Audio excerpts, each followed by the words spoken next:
Cabinet విస్తరణ ఏదైతే ఉందో దాని మీద ఎక్కువగా చర్చలు జరుగుతున్నాయి. అలాగే సగానికి సగం రోజులు ఢిల్లీలోనే ఉంటున్నాడు ముఖ్యమంత్రి. దీని గురించి అసలు మీరు ఏం చెప్తారు? ఆయనకి బాధ్యత లేదండి. ఆయన బాధ్యత ఏందంటే 5 సంవత్సరాలు ముఖ్యమంత్రిగా కొనసాగాలి. నేను తిడితే ముఖ్యమంత్రి అయ్యా. ఏమే మరి కాలక్షేమం అనేటువంటిది కొడితే 10 ఏళ్ళు ఉంటారా అని అనుకుంటున్నాడు ఆయన. ఆయన ఉద్దేశం ఏంటంటే నువ్వన్నట్టు తిడితే ముఖ్యమంత్రి అయ్యారు, కొడితే 10 ఏళ్ళు ఉంటా అనేటువంటి అభిప్రాయం కిందనే రేవంత్ రెడ్డి గారు ఉన్నట్టుగా మనకు కనపడతా ఉంది. ఇవాళ ఢిల్లీకి ఇన్నిసార్లు పోవటం అంటే ఆయన అసమర్థతకు నిదర్శనం. ఇప్పుడు రాజశేఖర రెడ్డి గారు కూడా ముఖ్యమంత్రి అంటే అట్లా పోలేదు ఆయన. కానీ ఇవాళ వారానికి 3 రోజులు కాదు, మొన్న 5 రోజులు ఉన్నాడు. కాబట్టి ఆయన ఎంతసేపు ఢిల్లీకి పోయి ఢిల్లీ పెద్దలను ఏదో విధంగా మిస్గైడ్ చేసి ఈ రాష్ట్రాన్ని భ్రష్టు పట్టిస్తూ ఉన్న పాపం రాహుల్ గాంధీ ప్రధానమంత్రి కావాలని కలగంటే ఈయన ఏ 15 16 సీట్లు వస్తాయని వాళ్ళు ఊహిస్తే ఇక్కడ 8 సీట్లు పడిపోయాడు. కాబట్టి దాని మీద రెఫరెండానికి అని చెప్పాడు ఆయన. ఆయన నిలబడ్డ బాధ్యత వహిస్తున్నటువంటి మల్కాజ్గిరి పోయింది. ఆయన ఆయన ఆయన ఎమ్మెల్యేగా కొనసాగుతున్నటువంటి కోడంగల్ నియోజకవర్గం మహబూబ్నగర్ పోయింది. ఇక మరి ఏ రకంగా ఆయనకు కొనసాగడానికి అర్హత ఉందండి? నైతిక ఉన్న విలువ ఎవడు కూడా రాజకీయాల్లో కొనసాగలు వెంటనే రాజీనామా చేస్తారు. ఆయన రెఫరెండం అన్నాడు కాబట్టి వెంటనే రాజీనామా చేయాలి. అయినా దాన్ని సమర్థించుకుంటుండంటే మనం ఏం మాట్లాడుతాం చెప్పండి? విలువ అనేది ఒకటి ఇస్తే వచ్చేది కాదు. విలువ అనేది తన వ్యక్తిగతంగా తనకున్నటువంటి ఆలోచన విధానాన్ని బట్టి ఉంటుంది. కాబట్టి ఇలా విలువలు లేని మనిషి అనేది మనకు క్లియర్గా కనపడదు. దాన్ని కూడా 8 కూడా సమర్థించుకుంటున్నాయి. ఏదో బీఆర్ఎస్ లోట్లేసారు. అరే పిచ్చి మనిషి, ఏ బీఆర్ఎస్ అన్న కామెంట్ కూడా చేస్తున్నారు. దీని గురించి మీరు ఏం చెప్తారు? ఇదంతా చేతగానోడు మాట్లాడే మాటలు. ఒక చేతగాని వ్యక్తి రాజకీయంగా తప్పించుకోవడానికి మాట్లాడే మాటలు తప్ప మరొకటి కాదు. బీఆర్ఎస్ వాడు మేము గెలవలేకపోతే మరి వాళ్ళు బాధపడుతుంటే వాళ్ళ ఓట్లు తీసుకుపోయి వీళ్ళకెందుకు ఇస్తాడు బీజేపీలకు? ఆయన కూతుర్నే తీసుకుపోయి జైల్లో ఉంచితే బీజేపీలోకి ఎందుకు కొట్టేస్తారు? మనం అనుకుందాం చేసేప్పటికి. అవసరమా? ఒక పొలిటికల్ పార్టీ ఆ రకమైన నిర్ణయాలు తీసుకుంటారా?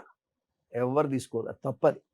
కాబట్టి ఈయన చేతగానితనాన్ని తప్పిపుచ్చుకునేందుకే ఈ మాటలు మాట్లాడుతుంది తప్ప మరొకటి కాదు. చేతగాని ముఖ్యమంత్రి అనేది క్లారిటీ వచ్చింది. ప్రజలు కూడా 6 నెలల్లో ఇంత ఘోరంగా విఫలమైనటువంటి ముఖ్యమంత్రి ఎవడూ లేడు. నేను ఒక 10 మంది ముఖ్యమంత్రులను చూసా, బట్ ఇంత ఘోరంగా విఫలమైనటువంటి వ్యక్తి ఎవరు లేరు. అతను పోకిరి మనిషిలాగా కనపడుతుండే తప్ప ముఖ్యమంత్రిలాగా కనపడతలేడు. అది నాకు ఆయనకు చూడమ్మా, పార్టీలో చేరిండొచ్చు ఆయన, కానీ నేను 82 నుంచి ఉన్నా. నేను విన్నరా? విషయం ఏంటంటే పార్టీ నుంచి వచ్చినా రాకపోయినా మనిషి గుణం ఏంటంటే బ్లాక్మెయిల్ చేసి బతికే గుణమైనది. మీరు కావాలంటే చూడండి, ఏమీ లేనోడు కొన్ని 100 కోట్లు సంపాదించాడు ముఖ్యమంత్రి కాకముందే. ఏం పని చేశాడంటే బ్లాక్మెయిల్. మరి బ్లాక్మెయిల్తో ముఖ్యమంత్రి అయినోడు ఇప్పుడు ఆయన చేతికి అధికారం వచ్చింది కాబట్టి అన్ని భూములు ఆయన రాసేసుకుంటుండట. ఈ హైరైజింగ్ అపార్ట్మెంట్స్ ఉంటాయి కదా, అన్ని అపార్ట్మెంట్లలో ఆయన షేరింగ్, వాళ్ళ అన్నదమ్ములు వాళ్ళు అన్నీ చేసుకుంటున్నారు. ఆస్తి సంపాదించుకో, వరల్డ్లో రిచెస్ట్ మ్యాన్ కావాలనేది రేవంత్ రెడ్డి కోరిక. ఎవడే ఆగలేకపోతే ఆయనకేముంది? నేను ఇంతకుముందు చెప్పా లీజుకు తీసుకుంటాను. కాబట్టి పార్టీ ఏమైపోయినా ఆయనకు అక్కర్లేదు, కార్యకర్తలు ఏమైపోయినా ఆయనకు అక్కర్లేదు. ఎవడి రాష్ట్రంలో ఏ బీసీ కానీ, ఎస్సీ కానీ, ఎస్టీ కానీ, మైనార్టీ ఎవడు హ్యాపీగా లేరు. ఈ గవర్నమెంట్లో మాదిగోడు మంత్రి లేడు, మైనార్టీ మంత్రి లేడు. ఒక మాట చెప్తాం మీకు, ఏం ఉంటే మాత్రం ఒకరొకరే ఉండాలా? ఇద్దరిద్దరు ఉండొద్దా? ఇప్పుడు తెలంగాణలో కాంగ్రెస్ గవర్నమెంట్ వచ్చి దాదాపు నిన్నటికి 7 నెలలు అవుతుంది. 7 నెలల్లో కూడా ఇప్పటి వరకు హోంశాఖ కానివ్వండి, విద్యాశాఖ కానివ్వండి ఆయన కిందే పెట్టుకున్నారు. అసలు దానికి కారణం ఏమై ఉంటుందంటారు? అదొక నియంత వాతావరణం అమ్మ. దానికి వేరే ఏమని చెప్తాం? దానికి ఒక నియంత పరిపాలన. నేను ఏదనుకుంటే అది అవుతుంది, నన్ను ఎవడేం చేస్తాడు. కాబట్టి నేను కోరుకున్నట్టు జరగాలి, నా మాటే ఫైనల్ అనేది ఉంది కనబడుతుంది తప్ప మరొకటి కాదు. కాబట్టి ఇవాళ మంత్రి పదవులన్నీ తన దగ్గర పెట్టుకోవటం అంటే అన్డెమోక్రటిక్ అన్నట్టు కదా. ఇప్పుడు ప్రజాస్వామ్యవాది అయితే అట్లా పెట్టుకోడు ఆయన.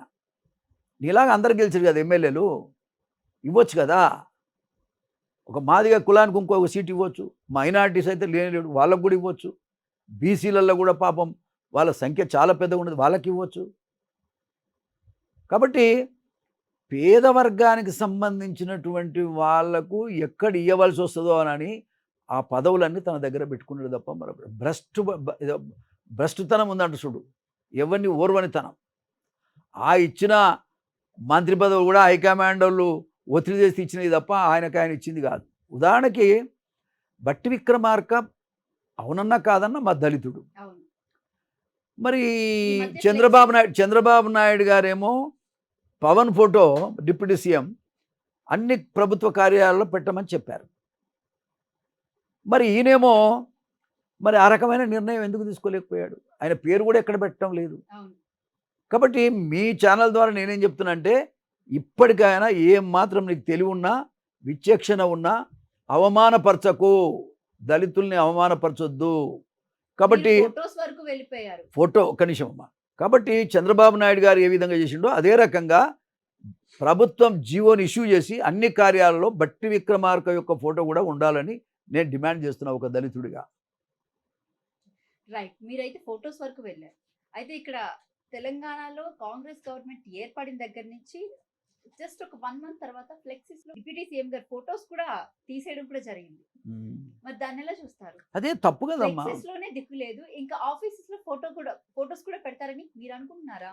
లే పెట్టాలని నేను డిమాండ్ చేస్తా ఉన్నా. అవతల నేను చూసాను, నేర్చుకోమనేది నేను చెప్పేటువంటి విషయం. అంటే మీరు డిమాండ్ చేసిన వాళ్ళు చేస్తారని మీరు అనుకుంటున్నారు?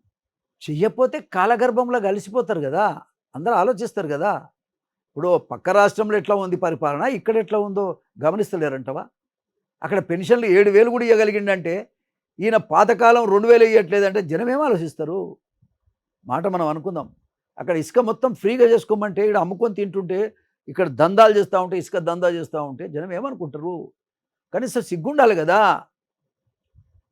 ఆలోచన చేసే విధానం ముందుకు రావాలి కదా. ఎందుకు రావటం లేదు అంటే, మేము ఏదైనా చేయగలుగుతాం, ఉన్నన్ని రోజులు పంచక తింటాం, ఈ రాష్ట్రాన్ని కొల్లగొడతామనేటువంటి అభిప్రాయం తప్ప మరొకటి లేదు. పేదలకు న్యాయం చేయాలనేటువంటి చిత్తశుద్ధి రేవంత్ రెడ్డి గారికి లేదు.